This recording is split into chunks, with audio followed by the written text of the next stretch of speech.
for these.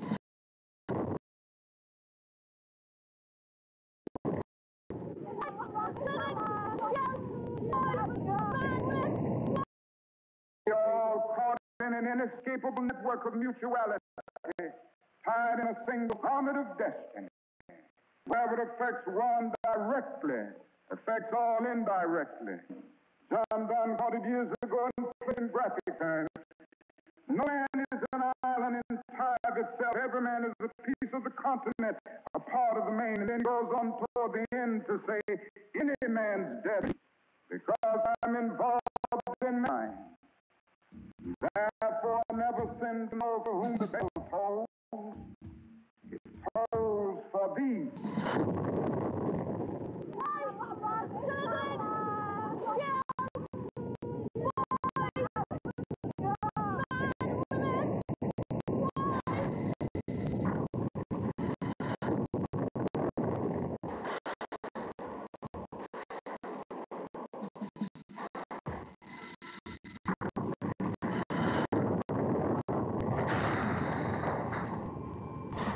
The invasion was swift, intense, and merciless.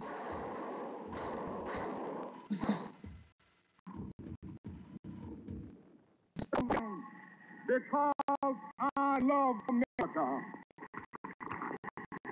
I speak out against it not in anger, but with fear and sorrow in my heart, and above all, with a passionate desire. See our beloved country stand as the moral example of the world. I speak out against this war because I am disappointed in America. There is no great love. For those who say to me, the civil rights have another answer. That is that I've fought too long and too hard now against segregated public accommodation to end up segregating my moral concern.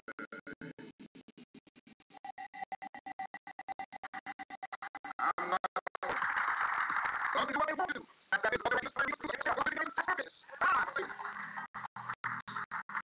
And I know that justice is indivisible.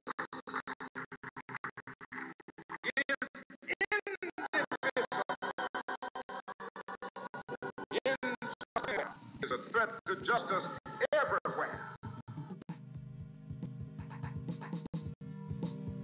My expertise, is CIA, Marine Secret Wars. I had a position in the National Security Council in 1975, the chief of the Angola task force running the secret war in Angola. It was the third CIA secret war I was part of.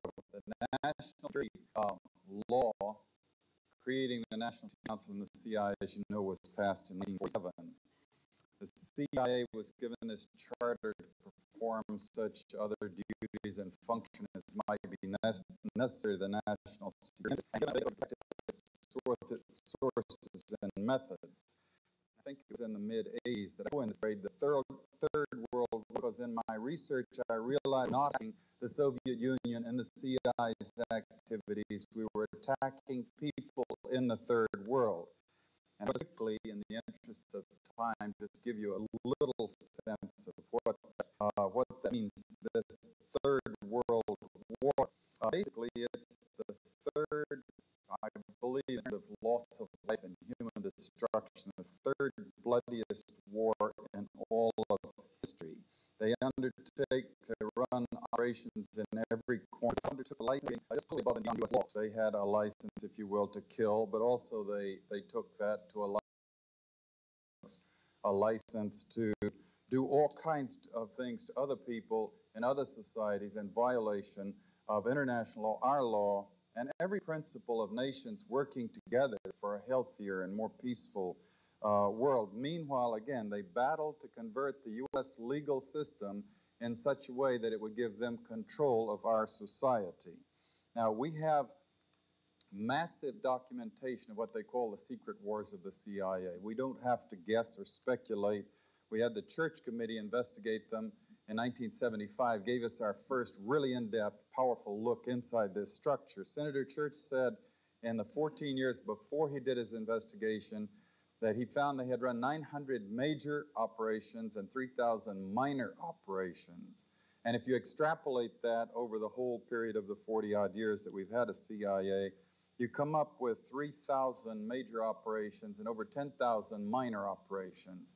Every one of them illegal, every one of them disruptive of the lives and societies of other peoples, and many of them bloody and gory beyond comprehension almost. Extensively, we manipulated and organized the overthrow of functioning constitutional democracies in other countries.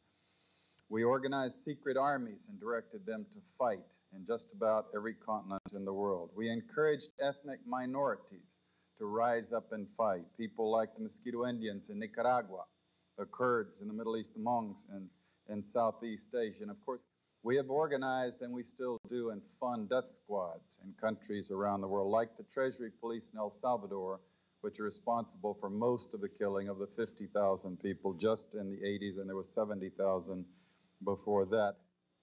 And orchestration, CIA, secret teams, and propaganda led us directly into the Korean War. We were attacking China from the islands, Quemoy, Matsu, Thailand, Tibet. A lot of drug trafficking involved in this, by the way, until eventually we convinced ourselves to fight the Chinese in Korea, and we had the Korean War, and 1 million people were killed. Same thing for the Vietnam War, and we have extensive documentation of how the CIA was involved at every level, or the national security complex, because it's a very cooperative thing, into manipulating the nation into the Vietnam War. And we wound up creating the Golden Triangle, in which the CIA, Air America airplanes, were flying in arms to our allies and flying back out with heroin. We launched the largest, this is something that Jimmy Carter did, Admiral Turner brags about it, the operation in Afghanistan.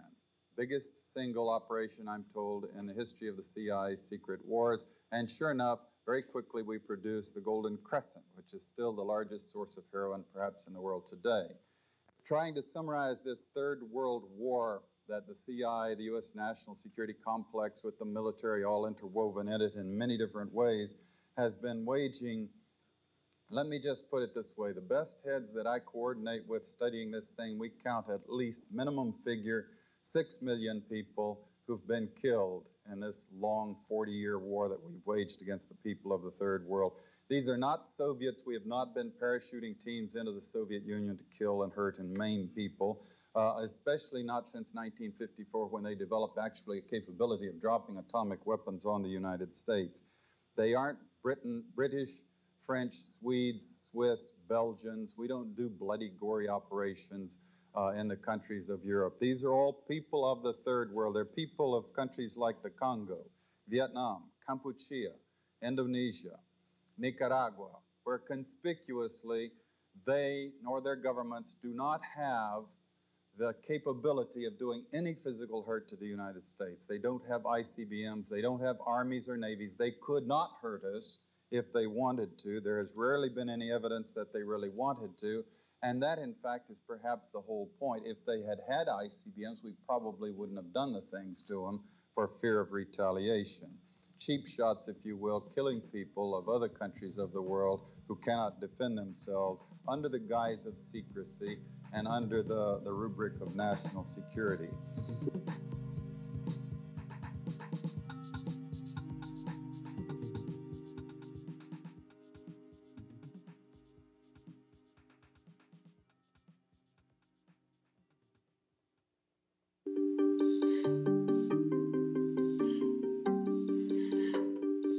Government is an interlocking network of official functionaries, spies, mercenaries, ex-generals, profiteers, and super patriots who, for a variety of motives, operate outside the legitimate institutions of government. Presidents have turned to them when they can't win the support of the Congress or the people, creating that unsupervised power so feared by the framers of our Constitution. Just imagine that William Casey's dream came true. Suppose the enterprise grew into a super-secret, self-financing, self-perpetuating organization. Suppose they decided on their own to assassinate Gorbachev or the leader of white South Africa. Could a president control them? And what if he became the Enterprise's public enemy number one? Who would know? Who would say no? The Secret Government will continue in a few moments. The history of our secret government.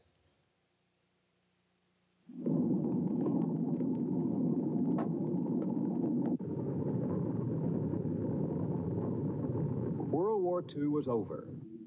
Europe lay devastated.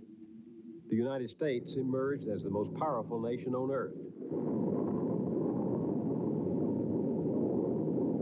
But from the rubble rose a strange new world, a peace that was not peace, and a war that was not war. We saw it emerging when the Soviets occupied Eastern Europe. The Cold War had begun. An iron curtain has descended across the continent. Behind that line lie all the capitals of the ancient states of Central and Eastern Europe. The Russians had been our ally against the Nazis, an expedient alliance for the sake of war. Now they were our enemy. To fight them, we turned to some of the very men who had inflicted on humanity the horrors of Hitler's madness. We hired Nazis as American spies. We struck a secret bargain with the devil. One that I know real well is Klaus Barbie. He was wanted by the French as their #1 war criminal. And somehow we employed a man like that as a very secretive informant. Erhard Dabringhaus was employed in the U.S. Army Counterintelligence Corps and assigned to work with Nazi informants spying on the Russians. One of them was Klaus Barbie, the Butcher of Lyon, who had tortured and murdered thousands of Jews and resistance fighters. The Americans did not turn Barbie over to the French when they finished with him. They helped him escape to Bolivia. Other top Nazis were smuggled into the United States to cooperate in the war against the new enemy. So began the morality of the Cold War. Anything goes. The struggle required a mentality of permanent war, a perpetual state of emergency. And it meant a vast new apparatus of power that radically transformed our government. Its foundations were laid when President Truman signed into law the National Security Act of 1947. That National Security Act of 1947 changed dramatically the direction of this great nation. It established the framework for a national security state. Admiral Jean LaRocque rose through the ranks from ensign to become a strategic planner for the Pentagon, and now heads the Center for Defense Information, a public interest group. The National Security Act of 47 gave us the National Security Council. Never have we had a National Security Council so concerned about the nation's security that we were always looking for threats and looking how to orchestrate our society to oppose those threats. National security was invented almost in 1947, and now it has become the prime mover of everything we do. Is measured against something we invented in 1947. The National Security Act also gave us the Central Intelligence Agency. This is the house the Cold War built, the CIA, the core of the new secret government. Its chief legitimate duty was to gather foreign intelligence for America's new role as a world power. Soon it was taking on covert operations, abroad and at home. As its mission expanded, the CIA recruited adventuresome young men like Notre Dame's All-American Ralph McGehee. I look back to the individual that I was when I joined the agency. I was a dedicated Cold Warrior who felt the agency was out there fighting for liberty, justice, democracy, and religion around the world. And I believed wholeheartedly in this. I just felt proud every day that I went to work because I was out at the vanguard of the battle against the international evil empire, international communists, the evil empire. Iran, 1953. The CIA mounted its first major covert operation to overthrow a foreign government. The target was the Prime Minister of Iran, Mohammad Mossadegh. He held power legitimately through his country's parliamentary process, and he was popular. Washington had once looked to him as the man to prevent a communist takeover. But that was before Mossadegh decided that the Iranian state, not British companies, ought to own and control the oil within Iran's own borders. When he nationalized the British-run oil fields, Washington saw red. The Secretary of State, John Foster Dulles, and his brother Alan, director of the CIA, decided with Eisenhower's approval to overthrow Mossadegh and reinstate the Shah of Iran. The mobs paid by the CIA and the police and soldiers bribed by the CIA drove Mossadegh from office.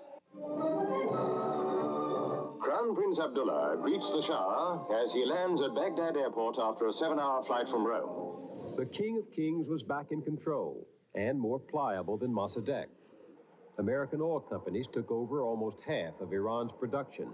U.S. arms merchants moved in with $18 billion of weapon sales over the next 20 years. But there were losers.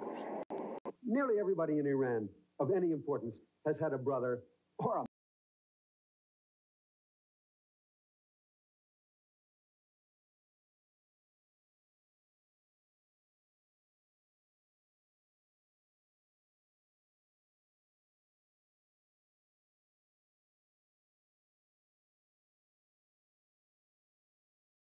secret police tortured and murdered thousands of his opponents. General Richard Secord and Albert Hakim, whom we met earlier, were among those who helped supply the Shah's insatiable appetite for the technology of control.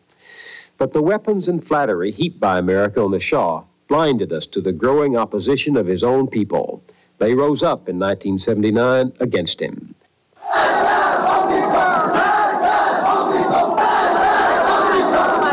Death to the Shah, they shouted. Death to the American Satan. Khomeini is a direct consequence, and the hostage crisis is a direct consequence, and the resurgence of the Shia is a direct consequence of the CIA's overthrow of Mossadegh in 1953. Guatemala, 1954. Flushed with success, America's secret government decided another troublesome leader must go. This time it was Jacobo Arbenz, the democratically elected president of Guatemala. Philip Rettinger was recruited from the Marines to join the CIA team. It was explained to me that it was very important for the security of the United States that we were going to prevent a Soviet beachhead in this hemisphere, which we have heard about very recently, of course, and that the Guatemalan government was communist, and we had to do something about it. President Arbenz had admired Franklin Delano Roosevelt, and his government voted often with the American position at the United Nations. But in trying to bring a new deal to Guatemala, Arbenz committed two sins in the eyes of the Eisenhower administration. First, when he opened the system to all political parties, he recognized the communists too.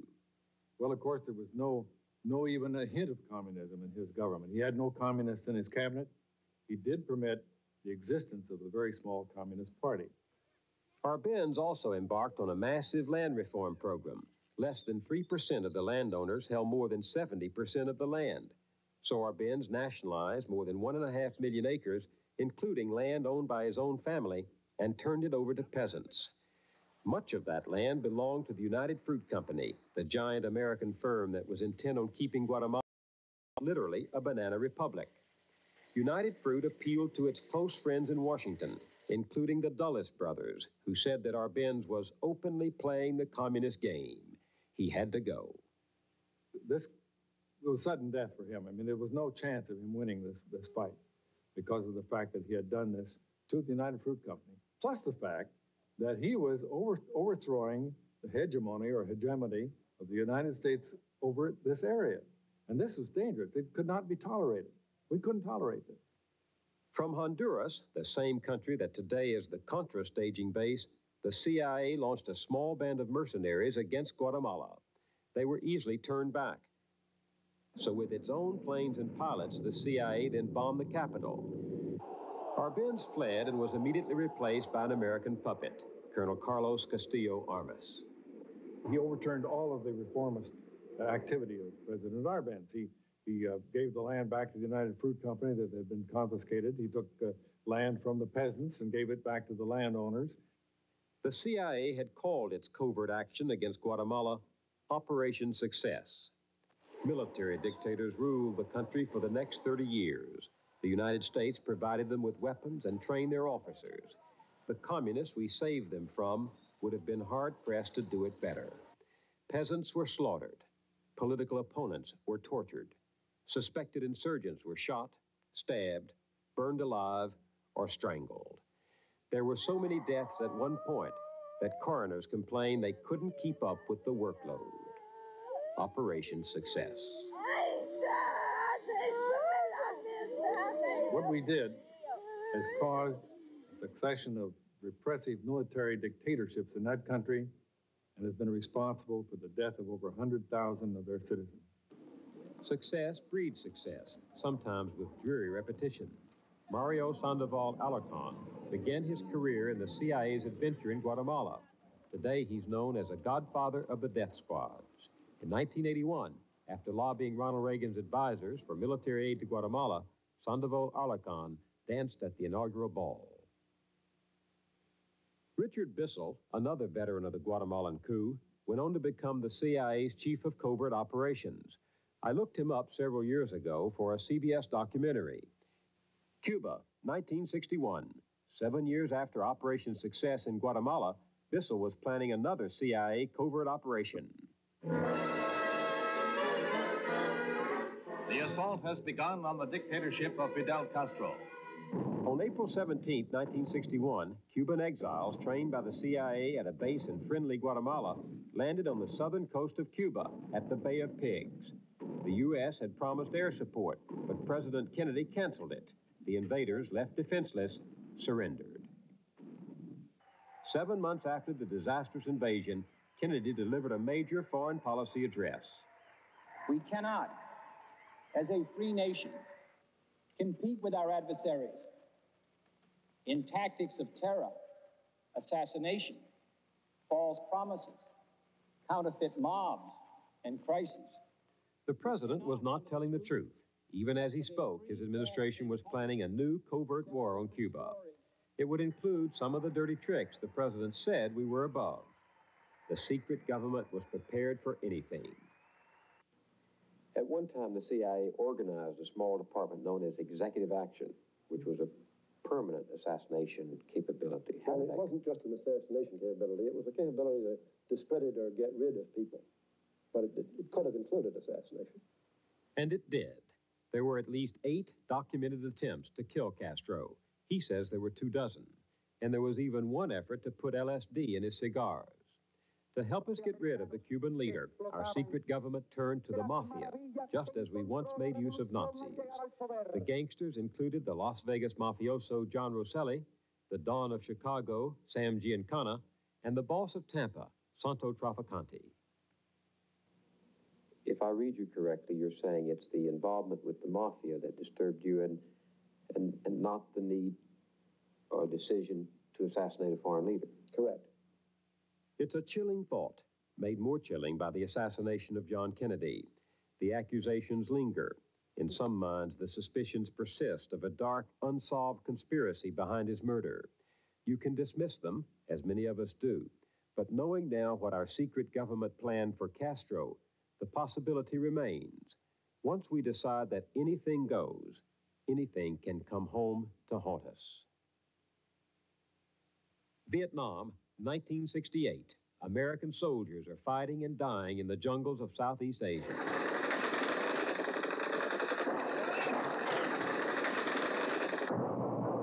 But the Vietnam War didn't start this way. It started secretly, off the books, like so many of these ventures that have ended disastrously. The CIA got there early, soon after the Vietnamese won their independence from the French in 1954. Eisenhower warned that the nations of Southeast Asia would fall like dominoes if the communists led by Ho Chi Minh took over all Vietnam. To hold the line, we installed in Saigon a puppet regime under Ngo Dinh Diem. American-trained commandos were used to sabotage bus and rail lines and contaminate North Vietnam's oil supply. President Kennedy sent the Green Berets to Vietnam and turned to full-scale counterinsurgency. He had once said Vietnam was the ultimate test of our will to stem the tide of world communism. By the time of his death, there were 15,000 Americans there. They were called advisors. The secret war was leading only to deeper involvement and more deception. It is my duty to the American people to report that renewed hostile actions against United States ships on the high seas in the Gulf of Tonkin have today required me to order the military forces of the United States to take action in reply. This president was not telling the truth either. The action in the Gulf of Tonkin was not unprovoked. South Vietnam had been conducting secret raids in the area against the North, and the American destroyer, ordered into the battle zone, had advance warning it could be attacked. But Johnson seized the incident to stampede Congress into passing the Gulf of Tonkin resolution. He then used it as a blank check for the massive buildup of American forces. April 1965, 2 battalions of Marines land in South Vietnam, the first of more than 2.5 million Americans to fight there with no congressional declaration of war. The dirty little war that began in secret is reaching full roar.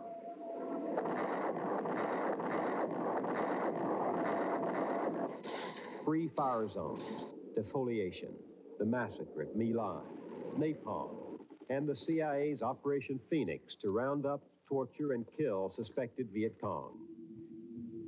We were murdering these people, incinerating them. Ralph McGehee was there for the CIA and helped set up South Vietnam's secret police. My efforts had resulted in the deaths of many people.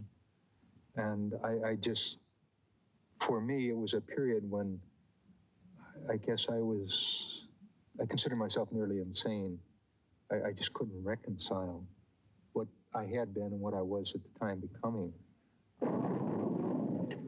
Many of the secret warriors in Southeast Asia had no such doubts or regrets. Some of the team that later joined the Iran-Contra enterprise helped to run the secret war in Laos. Coming in from an altitude of about 2,000 feet.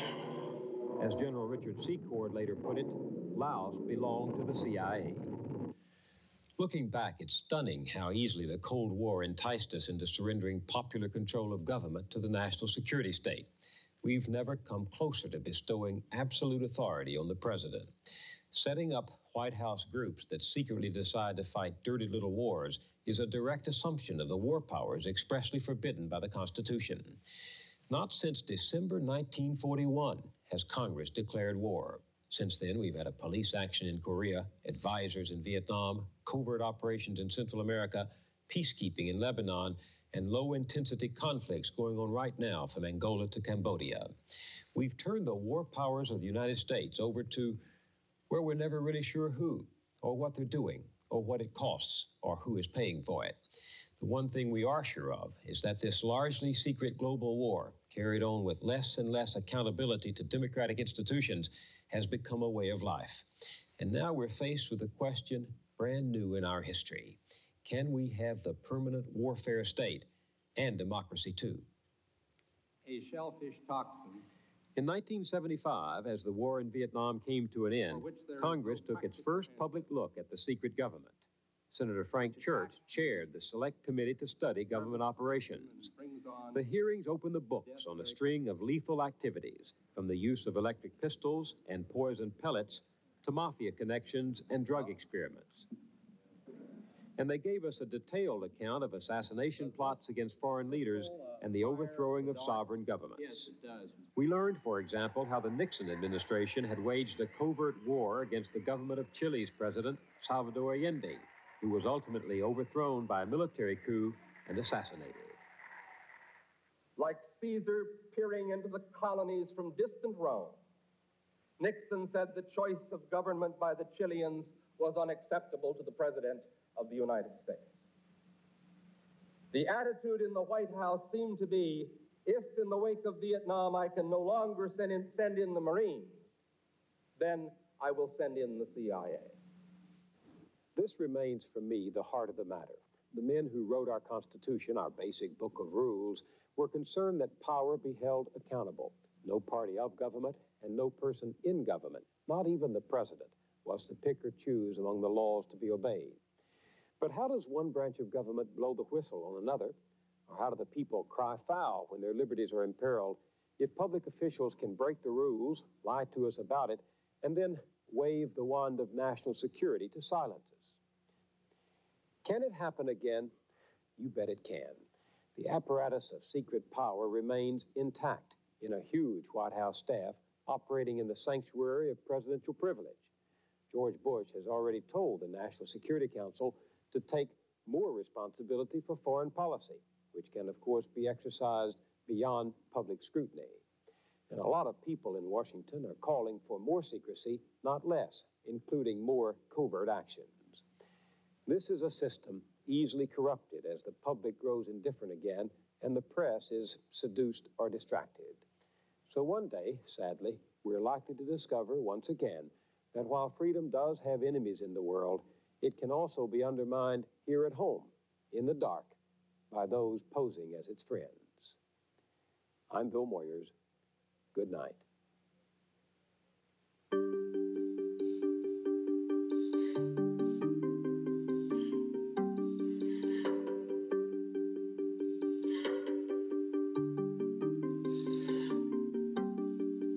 I've been waiting for something to happen for a week or a month or a year.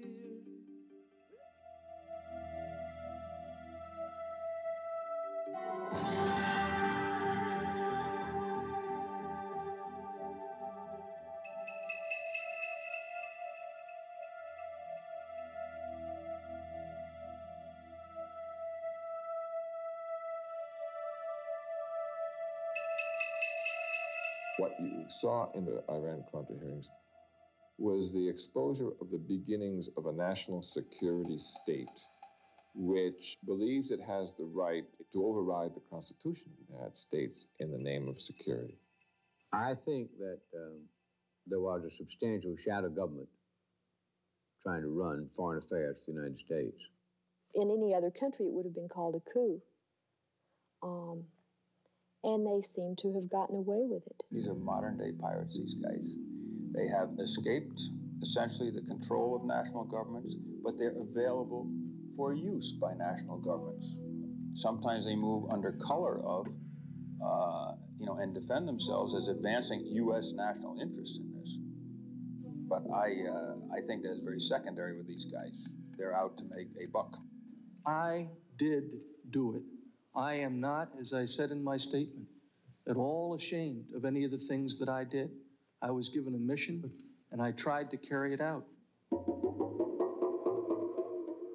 The Iran-Contra hearings, convened in May 1987 by a special joint committee of the United States Congress to investigate the sale of U.S. weapons to Iran and the illegal diversion of money to the Contras. Often, the official explanation seemed inadequate and contradictory.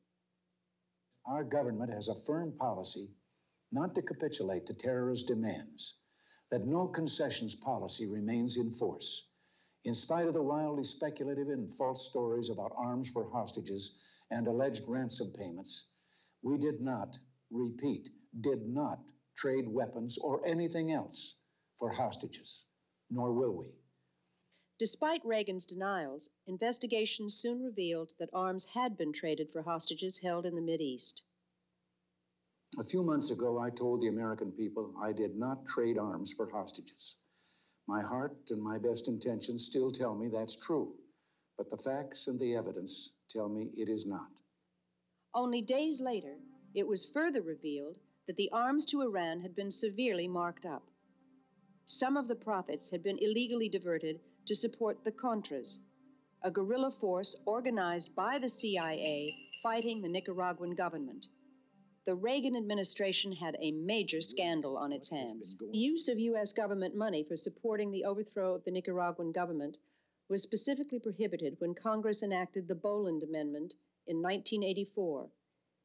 Even though it remained in effect until 1986, millions of dollars in profits from Iranian arms sales were secretly diverted to the Contras during this period through contacts with middlemen such as Moniker Ghorbanifar. Did these hearings uncover the full story behind the Contragate scandal? Or was it merely an attempt to keep the real truth hidden from public view? Peter Dale Scott, professor at the University of California at Berkeley, has conducted extensive research on covert action and CIA activities. The results are detailed in his book, The Iran-Contra Connection. I think the real issue was that both the administration and the majority of the people in the committees were frightened that the real scandals, the drug scandals, for example, would really threaten any future conduct of covert operations on the scale that they had been handled in the past. And so they were trying very deliberately to limit the damage. This was damage control. And so they were pulling their punches on all the major questions and issues of what really happened in this thing, what the CIA's role was. Anytime they got into anything that was really sensitive about exactly that, exactly what the CIA's role was and exactly what laws were broken and when, they went into secret session. There was a lot of talk during the hearings about covert operations, national security, the necessity of secrecy in conducting foreign policy. But some experts claim that covert action does not work in the interest of the U.S. national security, nor does it create a more stable world. To think of the democratic governments that have been overthrown in the last 30 years by military coups is almost like giving a capsule history of CIA covert operations in the last 30 years. I mean, there was the overthrow of Prime Minister Mossadegh in Iran in 1953. There was the overthrow of Arbenz in Guatemala in 1954. There was the overthrow of the Brazilian government in 1964. There was the overthrow of the Ghana government in 1966. A lot of the governments I just mentioned got into trouble with the international oil companies because they tried to assert their national prerogatives over their own resources. Time after time, the CIA has come in on behalf of those multinational companies.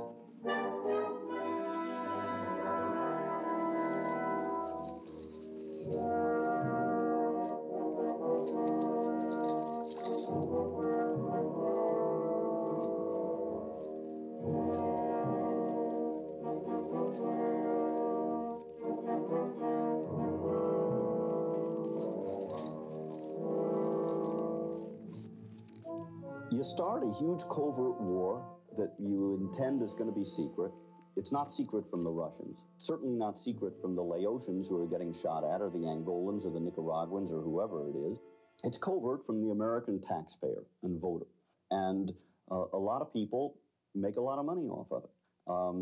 And it attracts criminals, and it has every single time. Who are the names, the faces, behind these covert activities? Some, like Oliver North, General Secord, Albert Hakim, are practically household names. But Daniel Sheehan, chief legal counsel for the Christic Institute, a public interest law firm, believes there are other influential players involved. There exists, in operation now, a secret team of some 24 men, former Central Intelligence Agency covert operatives, former U.S. Pentagon arms suppliers, who have joined together in a private enterprise outside of the control of the American government, either the Congress or the president, who are mounting their personal wars around the world. Whether there is actually an organized secret team or simply a loose association of individuals, it is clear that there are a number of people who have been working actively behind the scenes in these covert operations. Some of the names are Theodore Shackley, who was Assistant Deputy Director of Operations for the Central Intelligence Agency as of 1976, under George Bush, who was CIA Director at the time. Thomas Clines, who worked as a case officer under Shackley in Miami and in Laos. General John Singlaub, who worked with Shackley and Clines in Vietnam and was in charge of the CIA's special operations over the border into Laos. General Richard Secord, who supervised the air operations into Laos and was later assigned to the Pentagon, where he was put in charge of arms sales to Iran. Albert Hakim, who was a salesman for U.S. weapons companies and a middleman in the Iran-Contra affair. These are the men who have been stirring the pot around the world to instigate these wars on the side of the right wing. And that's the group that we're dealing with right here, who are making war around the world for their own personal profit.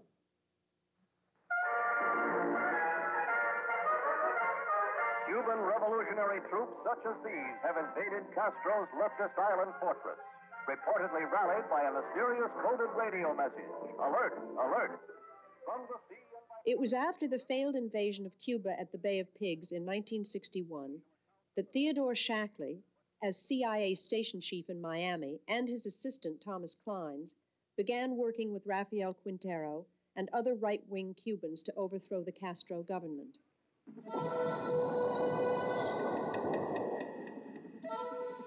In 1965, Shackley and Clines were transferred to Laos, where Shackley became CIA station chief, Clines his assistant once again. It was here in Southeast Asia that they teamed up with General Secord and Singlao.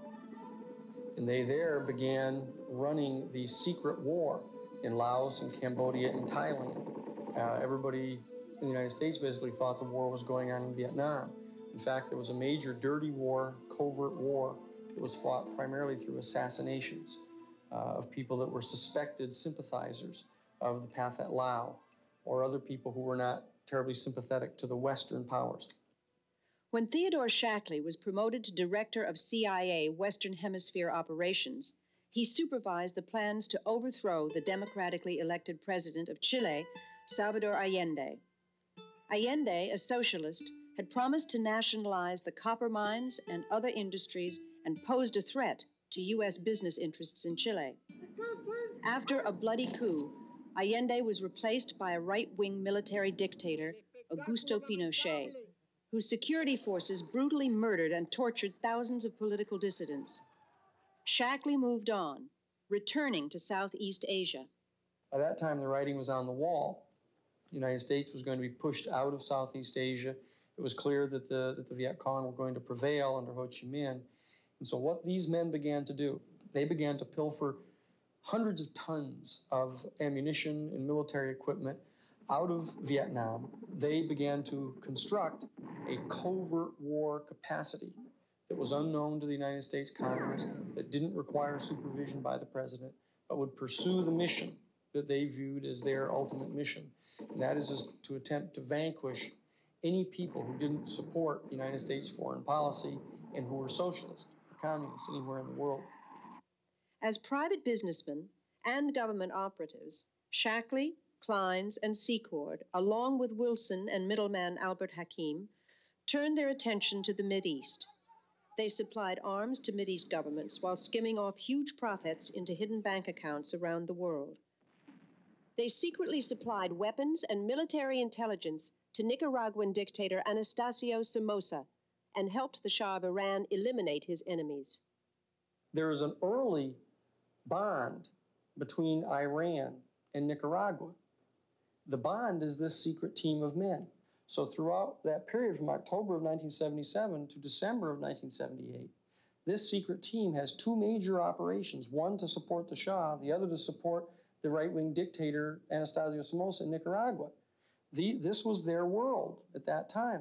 The Shah collapses in December of 78, and Anastasio Somoza collapses in July of 1979.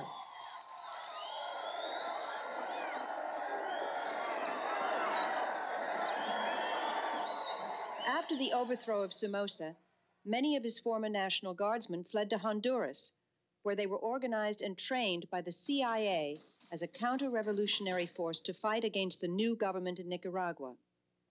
They began to create the Contras, to try to do the identical thing that was done by the supporters of Batista against the Cuban revolutionary government back in 1959. Not an indigenous force inside Nicaragua that had any support from any of the population in Nicaragua. It was a total artifice that was created by these men.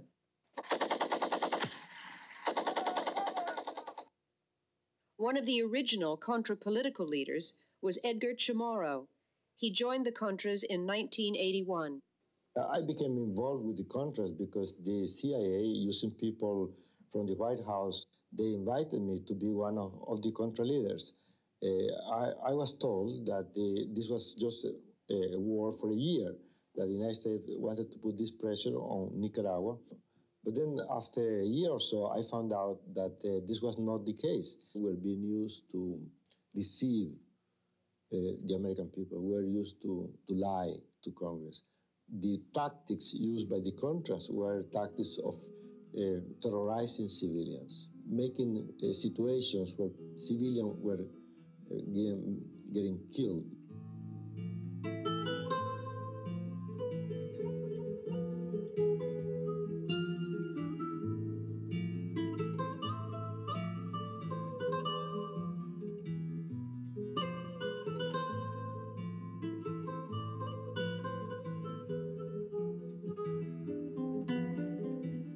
In Nicaragua, under President Reagan, they are in fact giving the Contras written instructions in violence and destabilization. The target is the people. The social and economic infrastructure is what you're hitting at. It's not a bloodbath. It's like you go into a village and you kill a few people to make your point. The purpose is to disseminate terror, traumatize the people. We're not killing Sandinistas in the capital. We're not blowing up their homes and terrorizing them. We're hitting at the people throughout the interior of the country.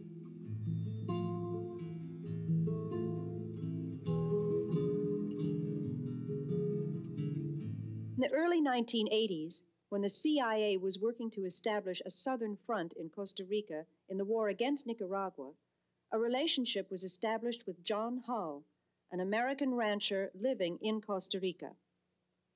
There is mounting evidence that the airstrips on Hull's ranch became not only a delivery point for illegal Contra weapon shipments from the U.S., but were also used for transporting cocaine into the United States. You have CI bases in Costa Rica and Honduras. You have airplanes flying back and forth continuously, landing at bases in the United States where they don't have to go through regular customs, with the CI escorting the people in and out and a certain laissez-faire in the attitude at best of the customs, if there is, any customs representation there. So it's a dream situation for drug smugglers. But CIA involvement in the drug business did not start in Central America. It dates back at least as far as the Vietnam War. Well, the three men, Shackley and Singlaub and Secord, were all working together from different countries on the huge CIA secret war in Laos. Our allies were the opium-growing tribesmen, and this meant that we continued in a very large way, not only to support, but really to augment a flow of heroin. This had to be run with the knowledge and the approval of the people who were in charge of these air operations. And these air operations had been controlled in the 66-68 period by General Secord. The weapons trade and the narcotics trade in the world are two of the top 5 major money-making transactions in the whole world. These 2 major commodities in the world are hundreds of billions of dollars that go on. So the amount of money that we're talking about here is absolutely gargantuan. And all that the intelligence community, these guys have gone outside the governmental structures, are tapping into hundreds of millions, which they need to run their operations. Do you think the Iran-Contra scandal will have an effect on future government operations? No, I think it will be more of the same. I don't think that it's going to have much of an effect at all. I just think that they'll be more careful next time. They will continue to carry on covert operations. I think this has been going on forever. They make laws which are for us that they don't seem to be able to, they don't apply them to themselves very often. And who is going to inhibit them? The gangsters that are running this country is going to inhibit somebody. What's happening here, my friends, is a major deception which is in process as we stand and talk tonight. A major deception in the same way that the Warren Commission was a major deception worked upon the American people. The same way that the Watergate investigation was a major deception worked upon the American people.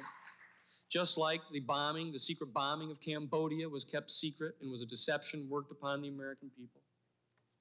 How long are we going to stand for being deceived in this manner? Assassination, drug smuggling.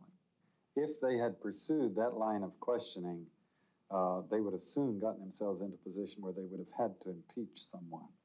They could track that right back into the White House. They could put it at least right under the nose of Ronald Reagan. This is the major constitutional crisis since the Civil War. You have a president who is unaccountable and says that it's his interpretation of what laws he'll select to obey. When you have that, you have a constitutional crisis.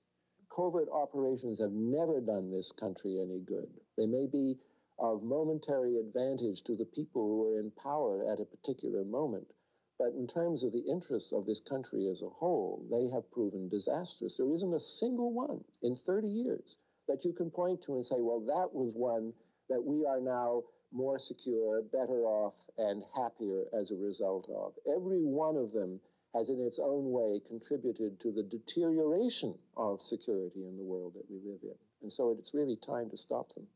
Instead of operating within rules and law, we have been supplying lethal weapons to terrorist nations, trading arms for hostages, involving the U.S. government in military activities in direct contravention of the law, diverting public funds into private pockets and secret unofficial activities, selling access to the president for thousands of dollars, dispensing cash and foreign money orders out of a White House safe, accepting gifts and falsifying papers to cover it up, altering and shredding national security documents, lying to the Congress.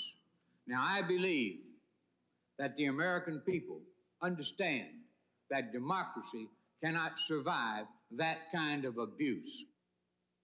There was a time when ignorance made our innocence strong.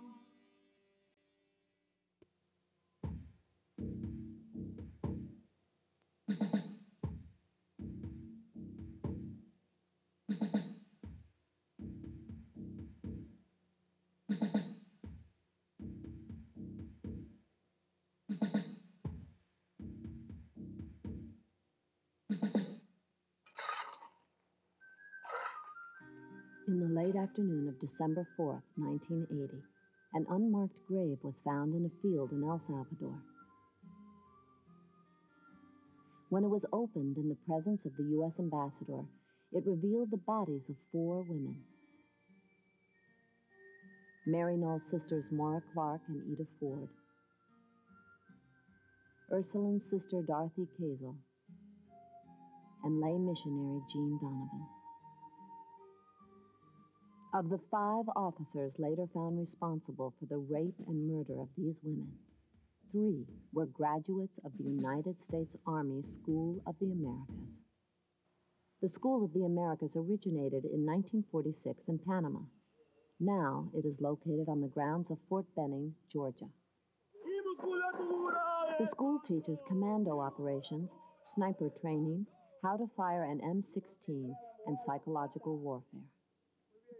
Since no major declared war between Latin American countries has occurred in decades, and the communist threat has vanished, why provide this kind of training? Representative Joseph Kennedy. If you look at the course ranges that are offered to these individuals, they in fact are a dedicated way of teaching military leaders in foreign nations how to subvert their local communities. Since it opened, over 55,000 military officials from 23 Latin American and Caribbean countries have trained at the school. About 2,000 students a year.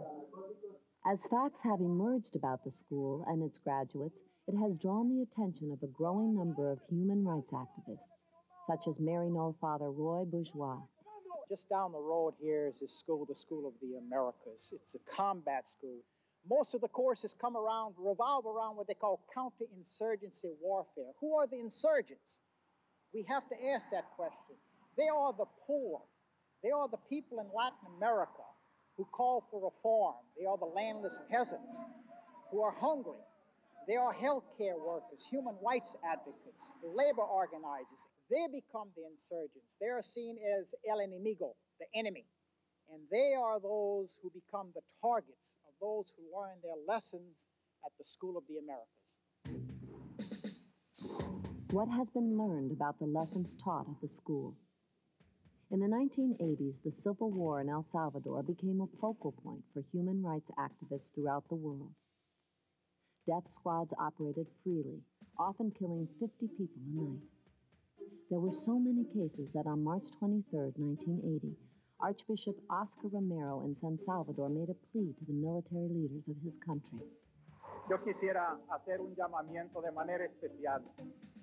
I would like to make an appeal in a special way to the men of the army. In the name of God, in the name of the suffering people whose laments rise to the heaven each day more tumultuous, I beg you, I ask you, I order you, in the name of God, stop the repression. While celebrating Mass the next day, Archbishop Romero was assassinated. A number of years later, the National Security Archives in Washington, D.C. made an important discovery when they obtained a copy of a declassified cable. Kate Doyle. These two cables are both from the American Embassy in El Salvador. One is from Dean Hinton, who was then ambassador to El Salvador in 1981, and it discusses a meeting during which Roberto D'Aubuisson plans the murder of Archbishop Romero. During the meeting, there is described a lottery that the people who are attending the meeting hold to see who would draw the right to kill Romero himself. D'Aubuisson was trained at the School of the Americas. Also trained at the school were two of the three officers directly responsible for the assassination. December 11th, 1981, El Mozote, a small village in El Salvador.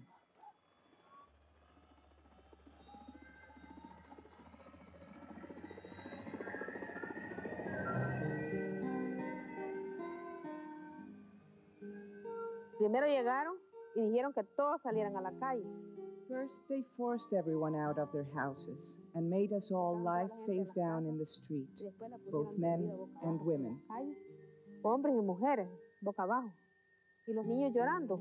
Los soldados estaban así. There were soldiers on both sides. Then they moved away to see the women kneeling down on the ground to pray. They killed all of them. Not a single one of them survived. Just me by the grace of God. I hid under a tree. When I heard the screams of the children, and I knew which ones were mine, they were crying, "Mommy, they're killing us." Over 900 men, women, and children were massacred. Virtually the entire population of the village and the area surrounding El Mozote.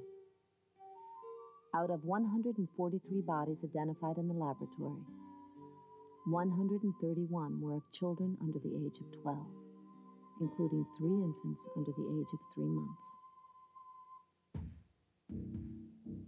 10 of the 12 officers cited as responsible for the El Mozote massacre were graduates of the School of the Americas. They were members of the Atlacatl Battalion, a part of the El Salvador Army.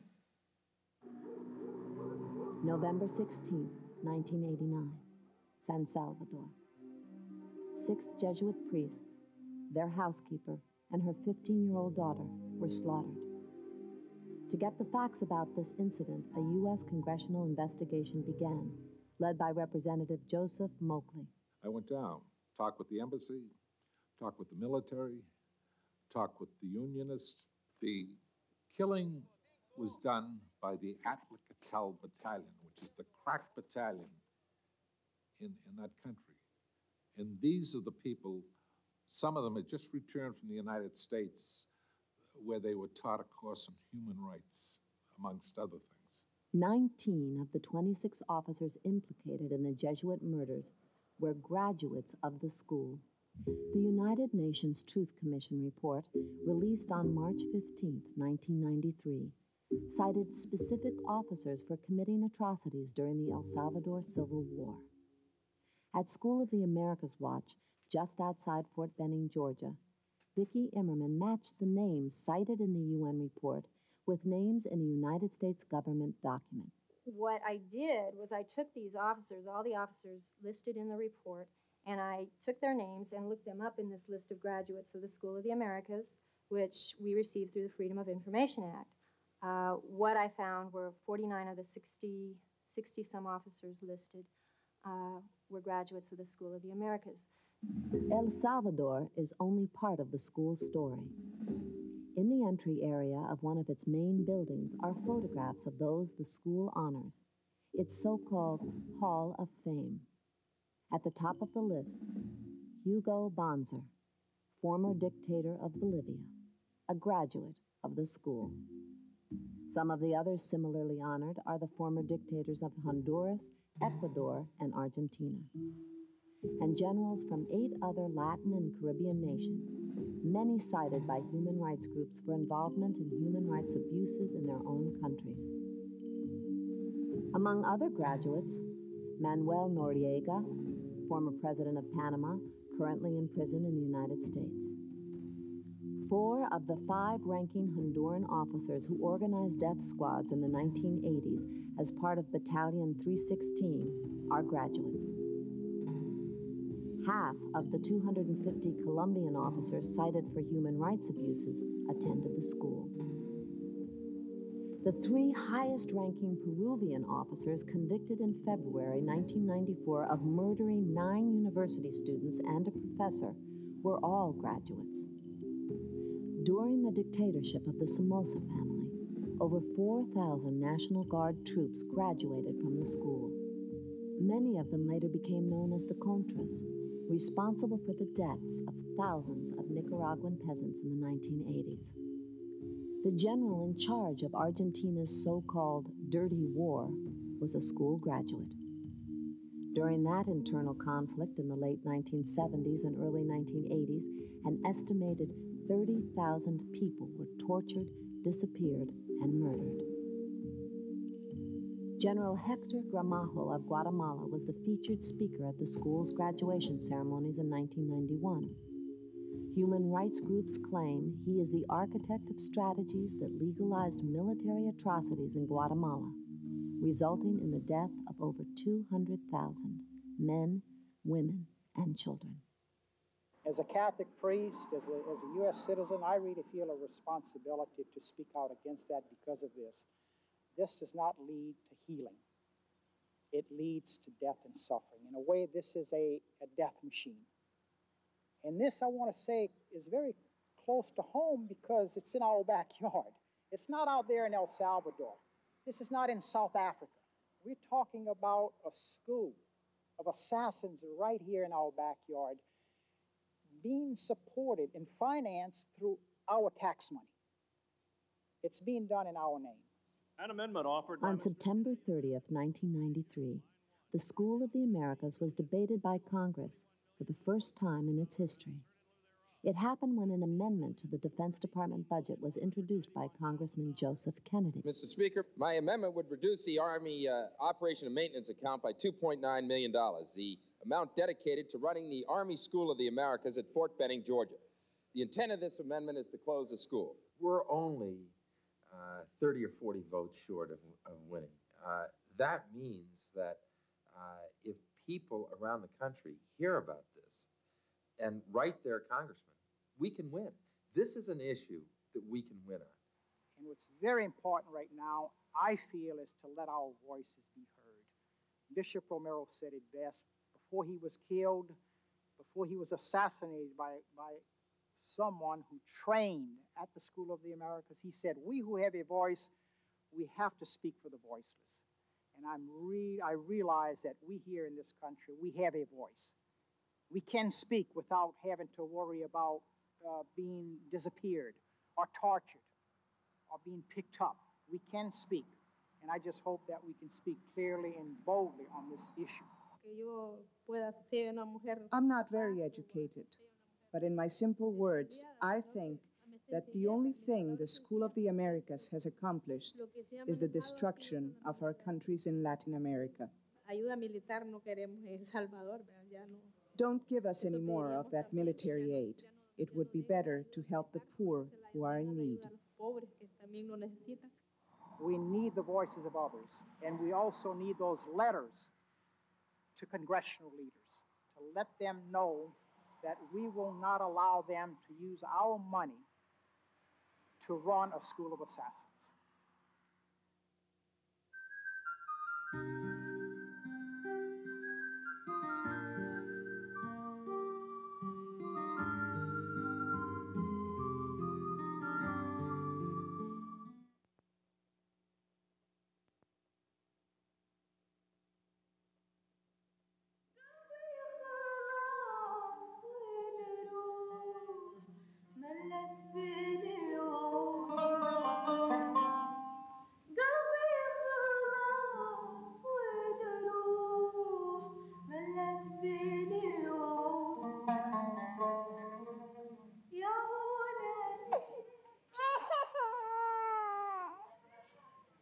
Till now, the diagnosis is not settled for this child.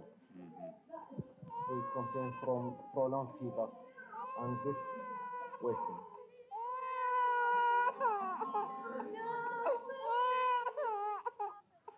We have heard that 500,000 children have died. I mean, that's more children than died in Hiroshima. And, you know, is the price worth it?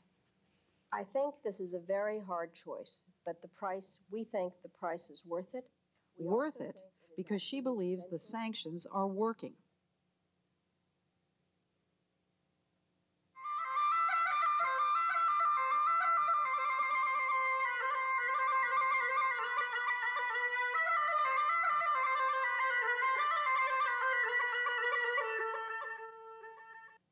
In November 1997, former U.S. Attorney General Ramsey Clark headed a delegation of the International Action Center on his 7th trip to Iraq to investigate the continued effects of the United Nations sanctions on the population.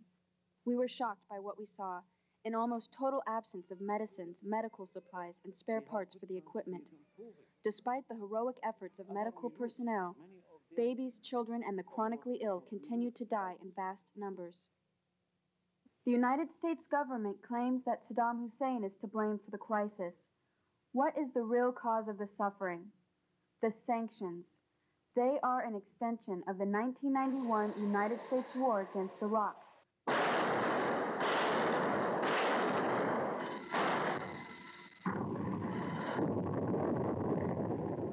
The goal was to cripple Iraq's infrastructure and make civilian life unsustainable. We demonstrated the capacity of technology. Is a procession to commemorate the more than 500,000 children in Iraq who have died from the sanctions policy, a policy that's so linked. The growing hunger here in the U.S.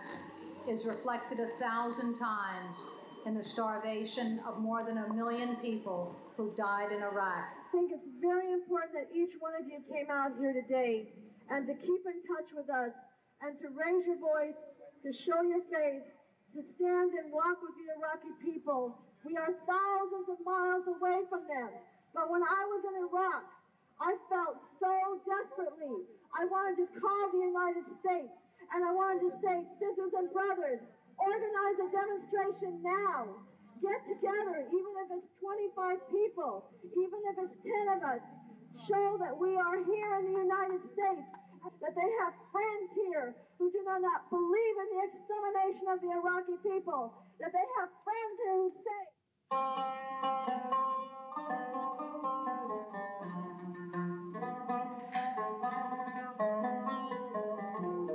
The International Action Center has launched a major medical aid campaign to deliver medical supplies to the people of Iraq. Essential medicines and supplies can save the lives of many, many people. We are asking everyone who sees this video to join in making the Medicine for Iraq campaign a success.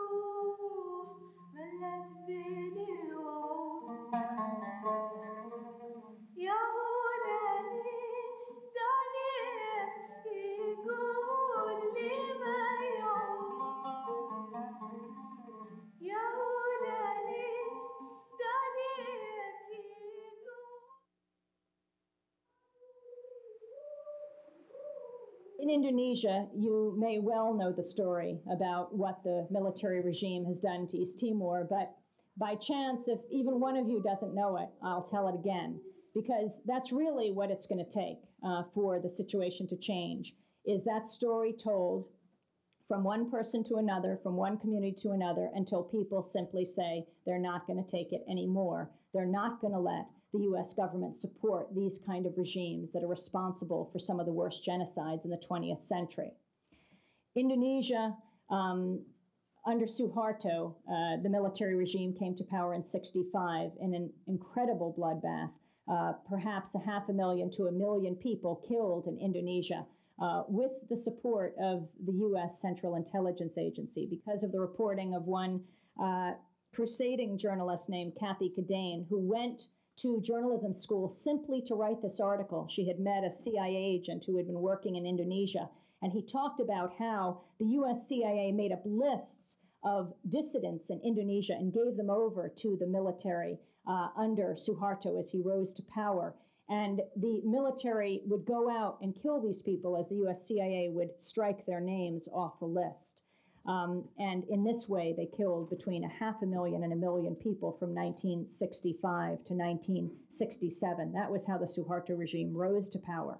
In 1975, Indonesian military regime under Suharto, the dictator, and we mustn't confuse the Indonesian people with the Indonesian military. The Indonesian military invaded East Timor. East Timor is a small country about 300 miles north of Australia. It had been occupied by Portugal for more than 400 years. Portugal went through a democratic revolution in 1974. It was disbanding its empire in Africa as well as East Timor. And East Timor was going through a decolonization process. At the end of November 1975, they declared independence. And then on December 7th, 1975, just more than a week later, Indonesia, the fourth largest country in the world, invaded East Timor. But they didn't invade before Suharto sat down with then U.S. President Gerald Ford and Secretary of State Henry Kissinger, who had come to visit Suharto, and got the go-ahead for that invasion. Suharto was concerned that if he launched this clearly offensive invasion, that the U.S. would cut off military sales to Indonesia, because we have a bilateral agreement with Indonesia that their weapons that they use will not be used for offensive purposes.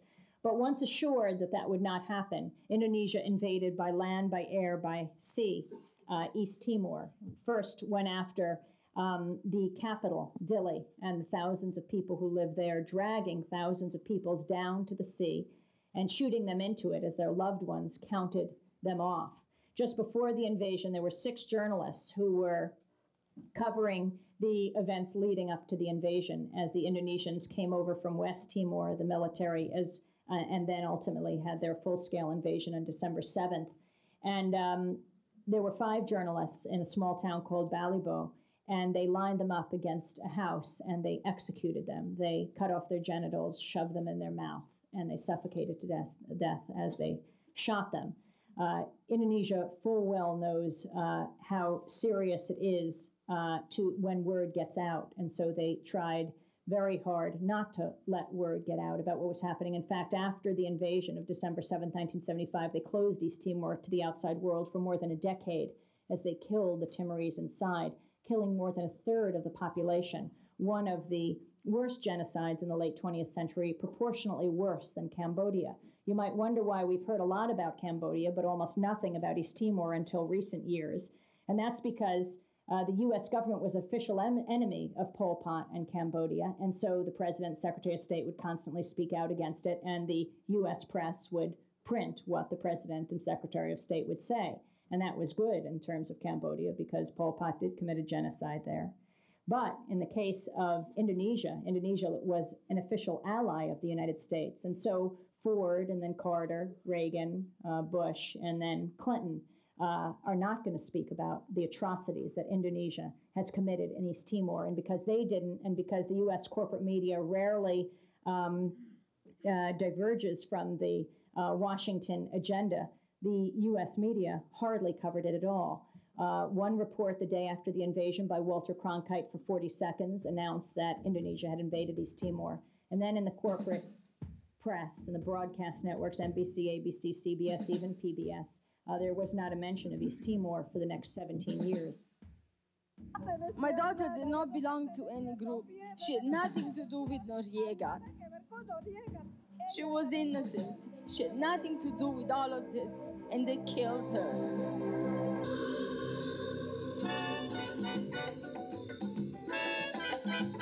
Oye, bomba.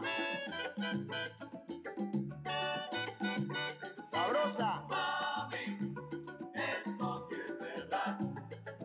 Que yo quiero bailar contigo esta Navidad. Ay, mamita, mami. Mami, esto sí es verdad. Que yo quiero bailar contigo esta Navidad. Yo me voy con Luis Ramírez a comer lechón.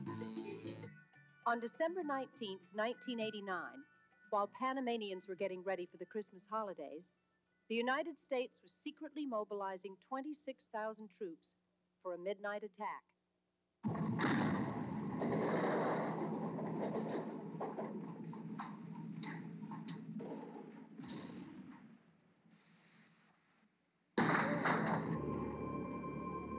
The invasion was swift, intense, and merciless. When it was over, thousands lay dead and wounded, and the country was in shambles. Millions of U.S. tax dollars were swallowed up in 3 days of brutal violence.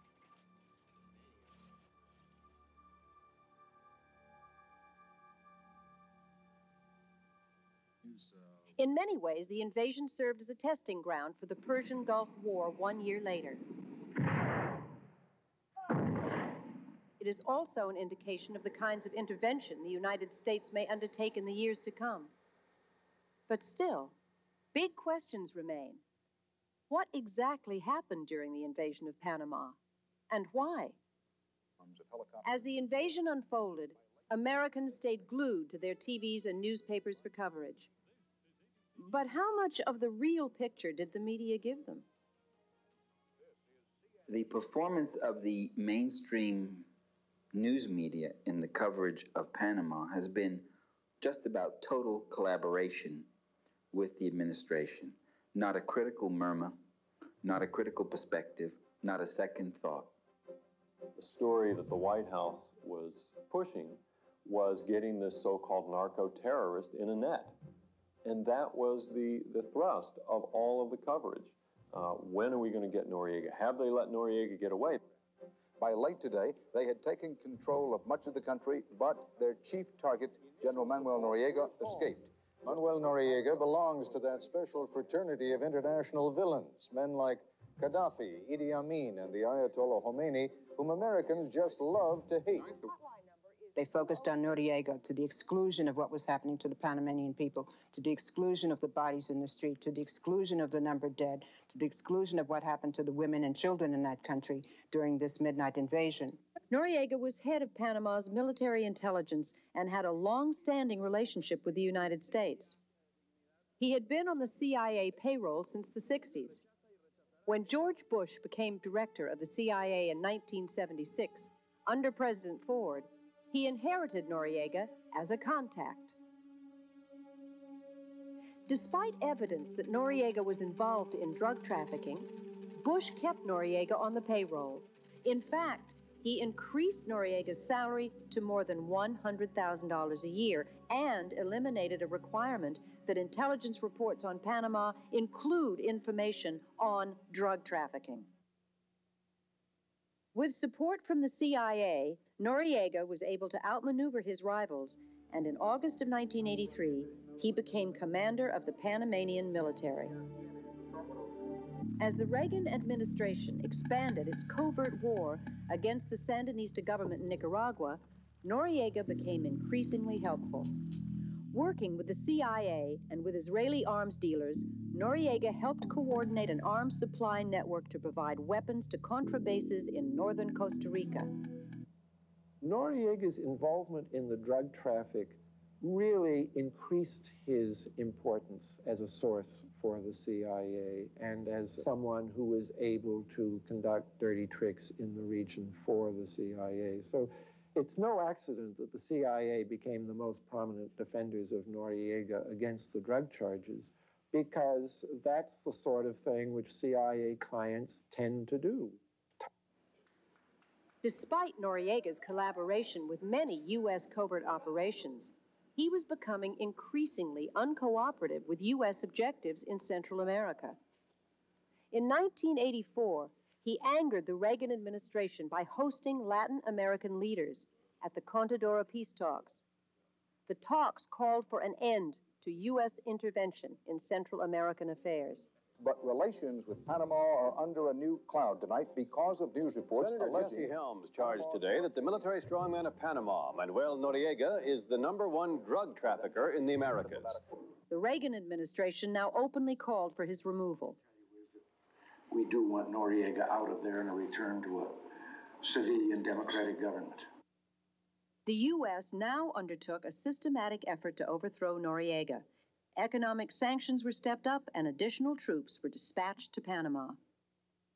The United States tonight declared in effect that Panama's General Manuel Noriega is a threat to this country's national security. Mr. Noriega, the drug-related indicted dictator of Panama. We want to bring him to justice, we want to get him out, and we want to restore democracy to Panama. Sabina Virgo, a national labor organizer, was in Panama just weeks before the invasion. Provocations against the Panamanian people by United States military troops were very frequent in Panama, and they had several results, and in my opinion, probably a couple of different intents. One, I think, was to create an international incident, was to have United States troops just hassle the Panamanian people until an incident resulted. And from that incident, the United States could then say that they were going into Panama for the protection of American life, which is in fact exactly what happened. On December 20th, U.S. troops invaded Panama.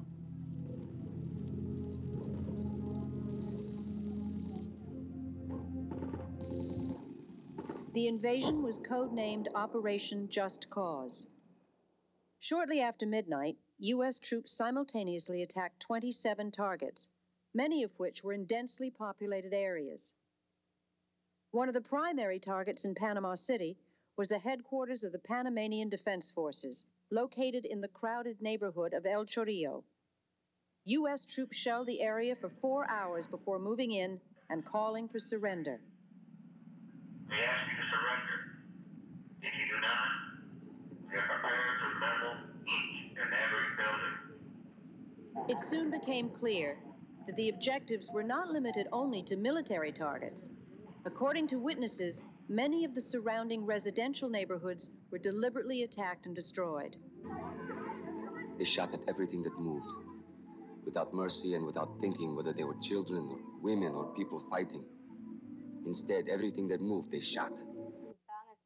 The North Americans began burning down El Chorrillo at about 6:30 in the morning. They would throw a small device into a house and it would catch on fire. They would burn a house and then move to another and begin the process all over again. They burned from one street to the next. They coordinated the burning through walkie-talkies.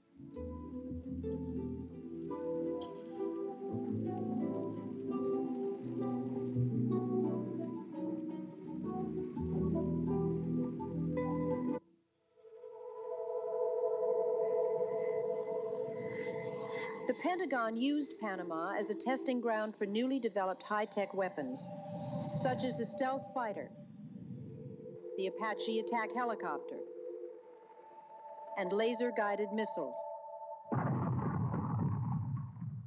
President Bush wanted to make certain that this was going to be a success. This was going to be his vindication, a denial of the wimp factor in spades. So they sent down a force that wasn't going to encounter any effective resistance, would simply overwhelm the opposition, and the fact that it would cause tremendous peripheral damage to innocent civilians on a wide scale, was not of concern in the planning. My God, we were sending in artillery, and airstrikes against a very heavily populated urban area. There was absolutely no question that there were going to be immense numbers of civilian casualties.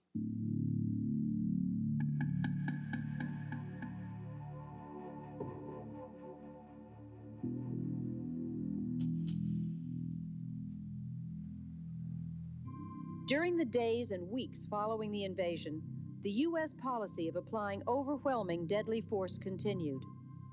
There were many reports of indiscriminate killings and executions of unarmed civilians. We have eyewitness accounts on the part of a number of Panamanians where soldiers took Panamanians who had been captured after the invasion and executed them on the street. During the week of the invasion, more than 18,000 people who fled from the areas of attack were forced into temporary detention centers created by the U.S. forces. They arrested close to 7,000 Panamanian individuals. They arrested almost every trade union leader, the leaders of the nationalist parties, of progressive parties, of left parties in Panama.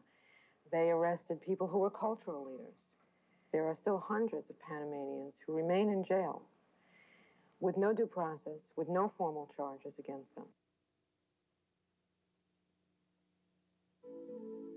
As a result of the U.S. invasion, an estimated 20,000 Panamanians lost their homes.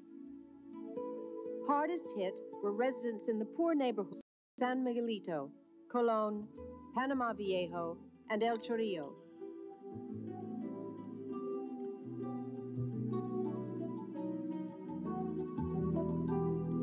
How many people were killed in Panama, and who were they? These questions may never be answered because the United States military undertook elaborate efforts to conceal the number of dead, how they died, and the location of their bodies. What happened in Panama is a hidden horror. Many of the bodies were bulldozed into piles and immolated in the slums where they were collected. Other bodies were left in the garbage chutes of the poor projects in which they died from the shooting, from the artillery, from the machine guns, from the airborne attacks. Others were said to have been pushed into the ocean. The truth of the matter is that we don't even know how many Panamanians we have killed, but we should have more information on what happened. How many civilians were killed? The National Human Rights Commission of Panama interviewed hundreds of people in an effort to determine how many had died. What we have is different testimonies that help us to arrive to the conclusion that for sure there were more than 4,000 people who died. The U.S. military said 250 civilians were killed. I mean, there isn't a credible source in Panama that believes that's true. Whether it's ambulance drivers, human rights monitors, people, doctors who worked in hospitals, neighbors of bombed out blocks, it's just clearly false. That story would be so easy to tell for any journalist worth his or her salt, but they're not telling it. When they interviewed people in Panama about what they thought of it, they invariably were interviewing white, middle-class people who could speak English. They didn't really go into the poor neighborhoods where people had been bombed. Did you see one media actually go into the bombed areas and talk to people who had lost a family or lost everything they had in the bombings? The transport plane. They focused totally on the invasion as a tactical event. Was it effective? Did it work well? Are we losing many American lives? While another unit moved in by helicopter. 15 American servicemen have died. Gertrude Candy Halen from Dixon, Illinois, is the 20th American to die in the fight. They focused with utter ethnocentrism only on American lives. The only life that was precious, the only life that one could report on, the only life that one could consider as a serious loss was an American life. In the months following the invasion, Panamanians were shocked to discover the existence of mass graves where hundreds, perhaps thousands of bodies were hastily dumped into pits and buried by U.S. troops.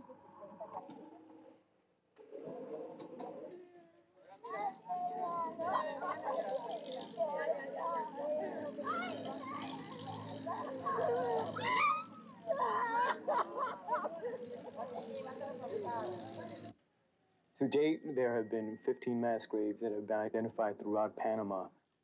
The United States military was directly responsible for the killings of the men, women, and children that are in these mass graves and for their burial.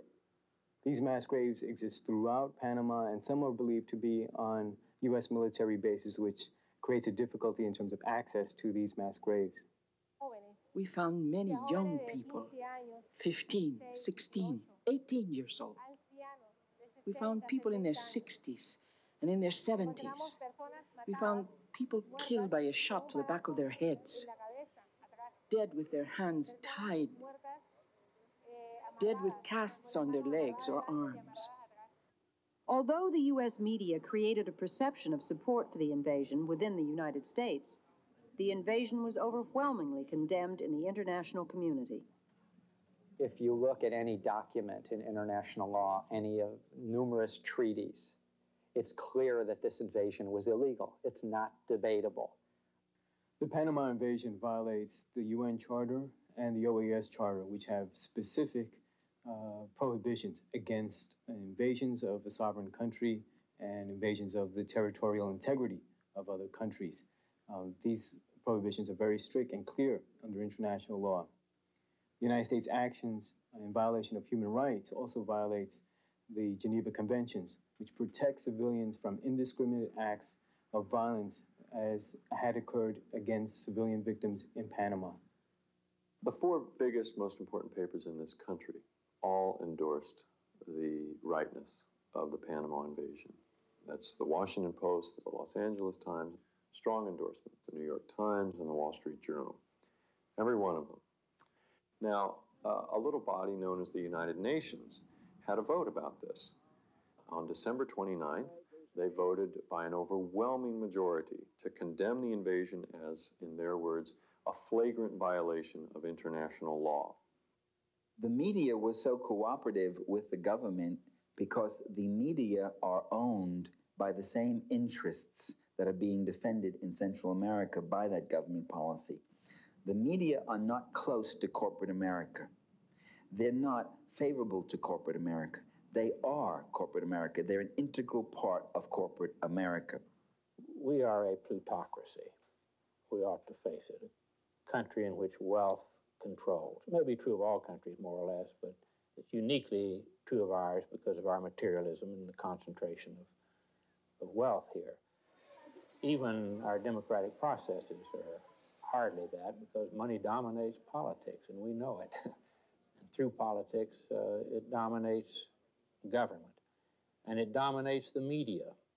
We really need desperately to find new ways to hear independent voices and points of view. It's the only way we're going to find the truth. The goals of the United States have been to safeguard the lives of Americans, to defend democracy in Panama. Then President Bush said we had to go to restore democracy in Panama. How in the world do you restore that which has never existed?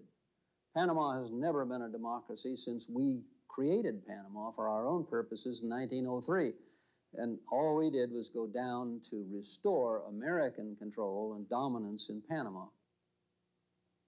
The new government installed by the invasion was headed by the U.S.-backed candidates from the aborted national election, Endara, Calderon, and Ford. Hours before the invasion, they were taken to a U.S. military base where they were sworn in as the president and vice presidents.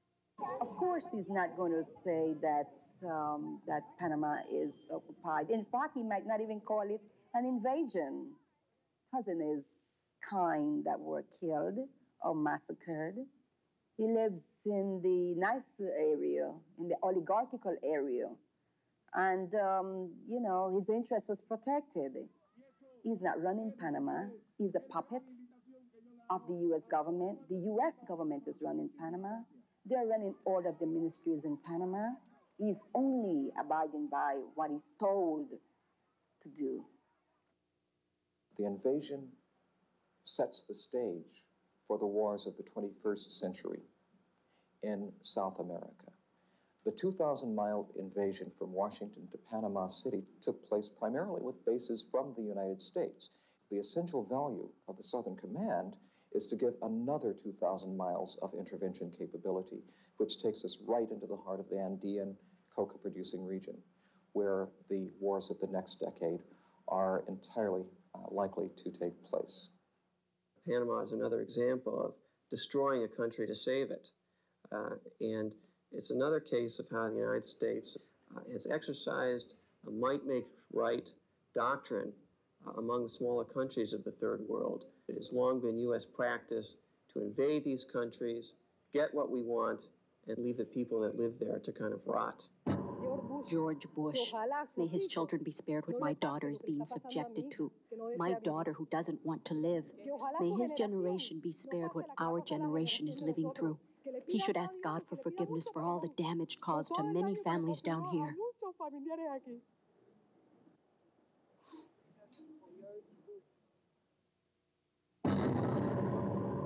1 year ago, the people of Panama lived in fear under the thumb of a dictator. Today, democracy is restored.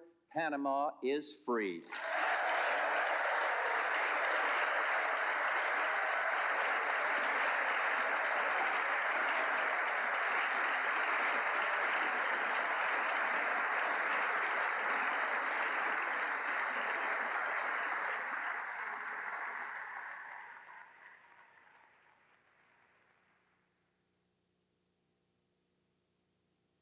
In March 1991, President Guillermo Endara proposed a constitutional amendment that would forever abolish Panama's right to have an army.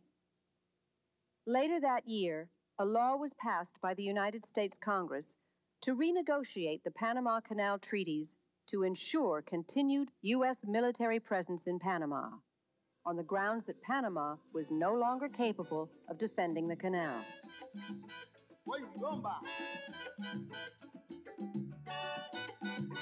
Sabrosa. Mami, esto sí es verdad, que yo quiero bailar contigo esta Navidad. Everyone knows Ramsey Clark. He's a former U.S. Attorney General. He has been consistent voice for the anti-war movement for 3 decades. Ramsey has traveled all over the world and has been in Iraq every year since the sanctions were imposed. If you think it's been a long evening, wait till I get through. But we're going to have to take some long evenings because this planet is deeply troubled, and the greatest cause of that trouble is our own government.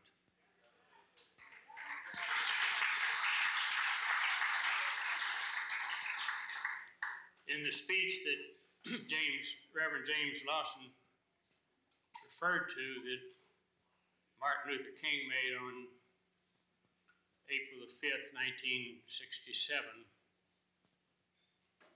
the most startling thing that he said at the time, the thing that caused the most anger and hatred to be directed toward him,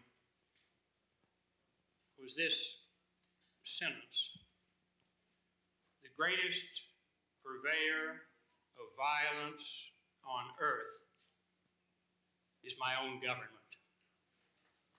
31 years ago. Why anyone would have been startled is hard to say, because it was an obvious fact. But apparently we need more education in the obvious than we do examination of the obscure and unknown. Last year, U.S. military expenditures, with all the suffering on the planet, all the sickness and hunger and ignorance and pain, the American military budget was $265 billion. The second largest government expenditure for militarism was $48 billion. And that was the Russian Federation. The United States military expenditures exceed those of the top 12 government expenditures on Earth by themselves, and are more than a third of all the military expenditures on the planet.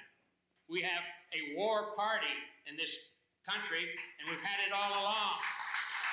You can call it Democrat for a while, you can call it Republican for a while, but it has been the special economic interests in this society that have governed us from the time that we founded our governments on this continent. And the people have never controlled those governments.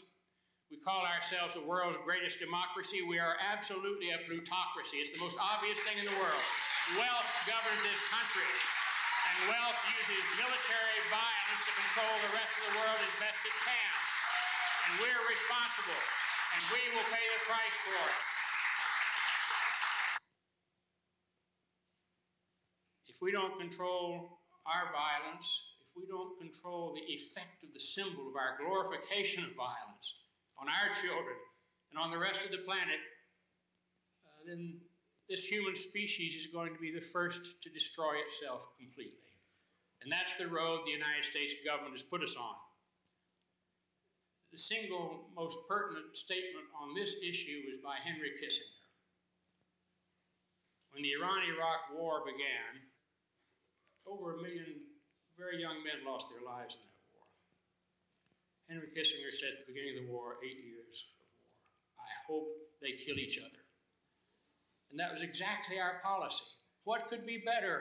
Have them kill each other. Then who has to worry about that region anymore, you know? And don't think that's not exactly our policy all over the world where there's poor peoples living today. That's the solution to overpopulation. Call it triage, whatever you want to call it. Let them kill each other, let them die. And they're dying all over Asia, Africa, and Latin America, where the masses of poor people live. They're expendable there as they are expendable here. As appalling as what we've done and what we've threatened to Iraq.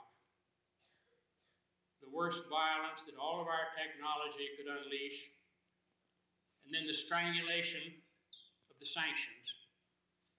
The thing we have to realize is it's what our government leadership has been doing all along. It's not terribly different than how we addressed the folks that were here to meet the Mayflower, standing on the dock, the North American Aboriginal peoples, the Indians, as we call them. A long, steady course of destruction of those peoples. It's not terribly different than what we did to the slaves that were brought over in chains from Africa, those that survived the transit, which wasn't easy.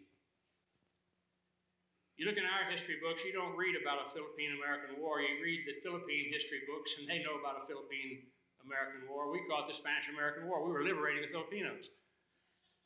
We killed more than 1 million. Now we're bragging about the covert actions we're going to engage in against Iraq. Do you doubt for a minute that they're planning covert actions in half a dozen other places right now? That we'll react to them 5 years after the misery has begun and the people have been devastated? What we have to realize is that if we don't stand up and stop this now, if we can't stop these sanctions in Iraq, and if with them we can't prohibit any further use of sanctions that are designed to impact on the poor, then there are no poor people on the planet that will ever be safe from our government and its future acts. It's imperative that we stop them in Iraq today and that we prohibit them in the future as applied to any people, because it is a weapon of mass destruction. We have to stop military interventions by our government completely. We cannot permit more U.S. military interventions in foreign countries. We have to stop economic interventions. We've got to cancel foreign debt that has enslaved most of the poor countries of the planet. Cancel it. So let's organize through every effort and opportunity we have in our families, in our churches, in our mosques, in our synagogues, in our schools, at our jobs. A massive coalition committed to end militarism and economic exploitation by our government. Thank you. God bless.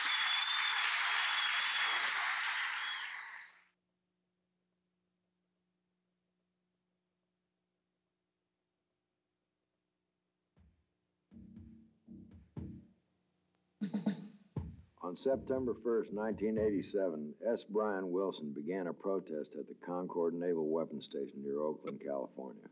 That's one of the places that send out the weapons that have killed or injured tens of thousands of people in Central America. Brian delivered a letter to the base commander telling him that on that day he'd begin using his body to block the trains carrying his weapons.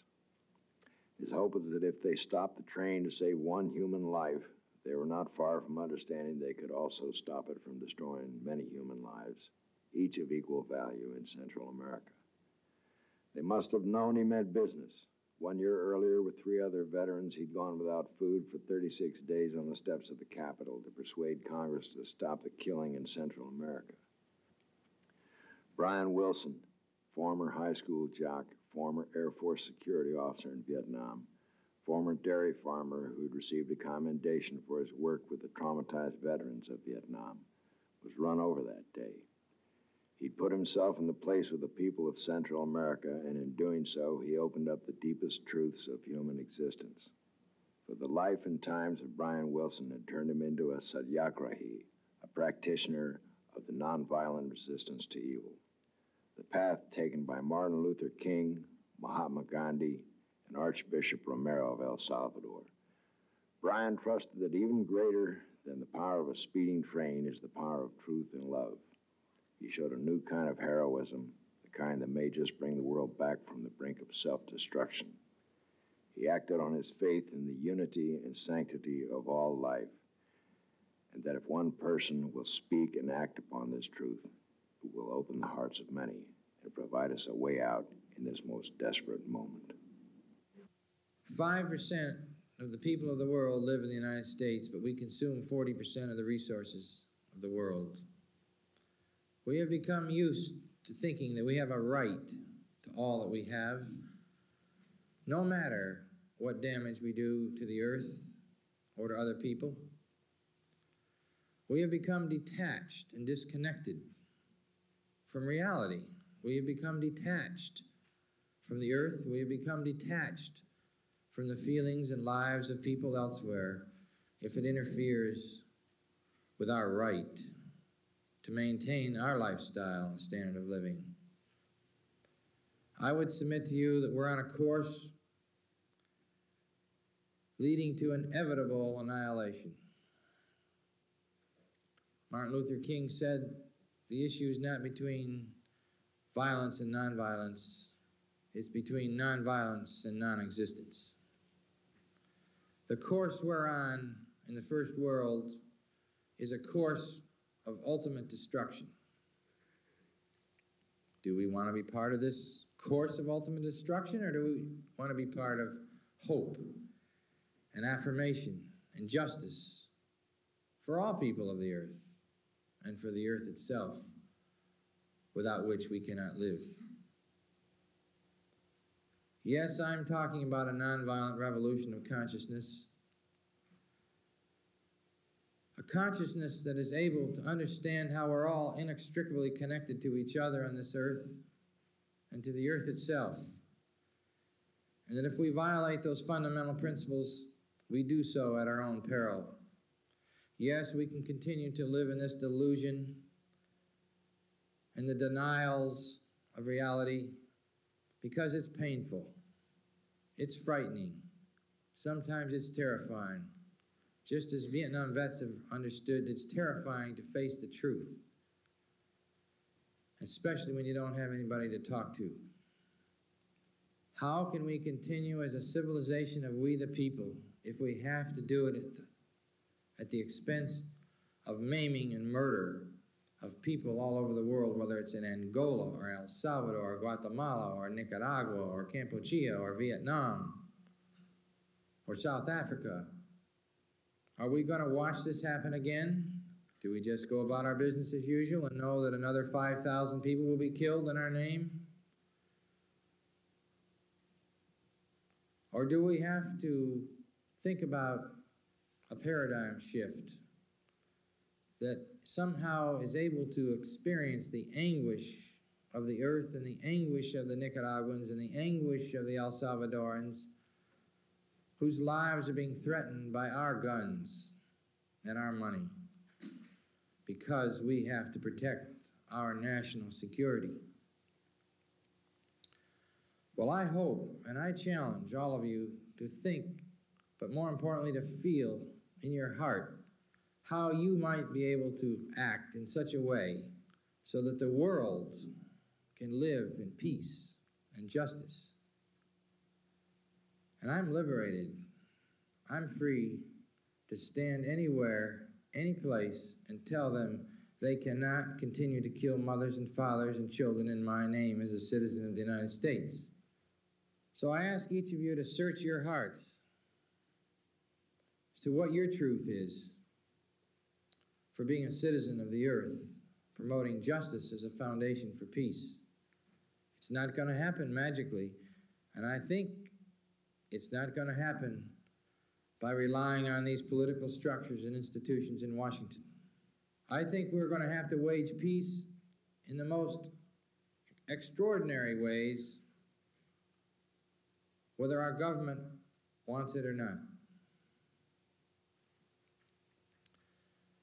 And so I simply say that you will know in your heart, I believe, what to do. But I know that without a nonviolent revolution of consciousness, we will not survive as a civilization or as a planet. We are at an extraordinary point in history where we can choose to have peace if we want to pay the price. And what more glorious goal and value do we want than peace for all people? And so I look forward to working together with you all, with we the people, to build a new society, a society that understands that we are not worth more and they are not worth less, and that we will be willing to pay the price and take the risks to wage peace with all fellow and sister human beings.